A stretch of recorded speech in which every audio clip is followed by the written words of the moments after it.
وقت میں مولانا سے معذرت کے ساتھ عرض کروں گا، مولانا نے فرمایا تھا کہ یہاں ایمان بہت ہے، نمازی اکثریت میں ہے، مجھے ادب کے ساتھ اختلاف، ایمان نہیں ہے، یا قرآن جھوٹا ہے یا ہم میں ایمان نہیں۔ قرآن کہتا ہے انتم الاعلون ان کنتم مومنین، اگر تم مومن ہوگے تم ہی سربلند رہو گے، ہم تو سربلند نہیں ہیں تو کیا کہیں گے قرآن جھوٹا؟ ایمان نہیں ہے، ہمیں موروثی عقائد مل گئے ہیں اپنے والدین سے، ہم by birth accident of birth مسلمان ہو گئے ہیں، ہم نے اسلام کی کوئی قیمت نہیں دی ہے، اسلام کو کوئی تکلیف جھیل کر اپنے لیے اختیار نہیں کیا ہے۔ پہلا مرحلہ ہے یا ایھا الذین آمنوا آمنوا باللہ ورسولہ والکتاب الذی نزل علی رسولہ، اے ایمان والو ایمان لاؤ۔ ایک درجے میں تو ایمان والے ہو کہ اقرار باللسان کر رہے ہو، آمنت باللہ کما ہوا باسمائہ وصفاتہ وقبلت جمیع احکامہ، اقرار باللسان وتصدیق بالقلب، آمنت باللہ وملائکتہ وکتبہ ورسلہ والقدر خیرہ وشرہ من اللہ تعالی والبعث بعد الموت۔ لیکن یہ اقرار باللسان ہے،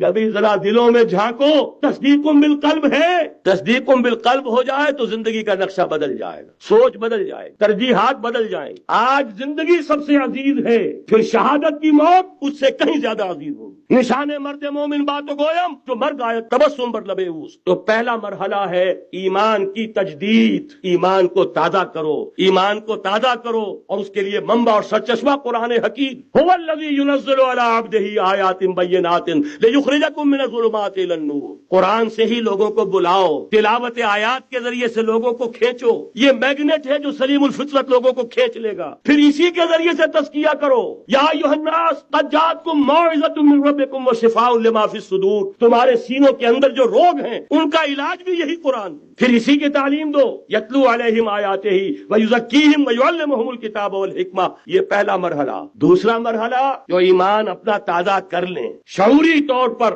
اللہ، آخرت، رسالت، قرآن، محمد رسول اللہ کی ختم نبوت، اس پر ایمان لے آئے شعوری طور پر، تجدید ایمان۔ نوٹ کر لیجئے سورہ نساء کی وہ آیت، یا ایھا الذین آمنوا آمنوا باللہ ورسولہ، ایمان لاؤ، اے ایمان والو ایمان لاؤ۔ جو لوگ یہ مرحلہ طے کر لیں وہ بنیان مرصوص بنے، بیعت کی بنیاد۔ لیکن بیعت کون سی؟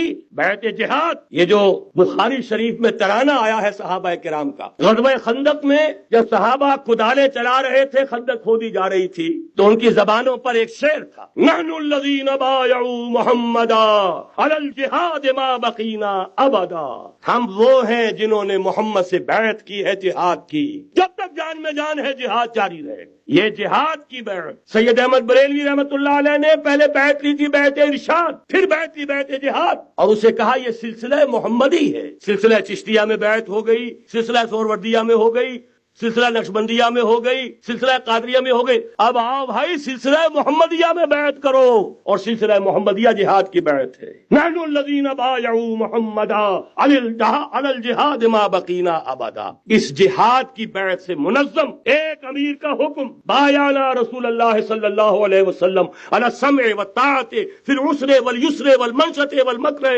وعلی اثرۃ علینا وعلی لا ننازع الامر اہلہ وعلی ان نقول بالحق اینما کنا لا نخاف فی اللہ لومۃ لائم۔ ایک حدیث متفق علیہ، بخاری میں، مسلم میں بھی، یہ ہے وہ اسلامی حزب اللہ کا دستور۔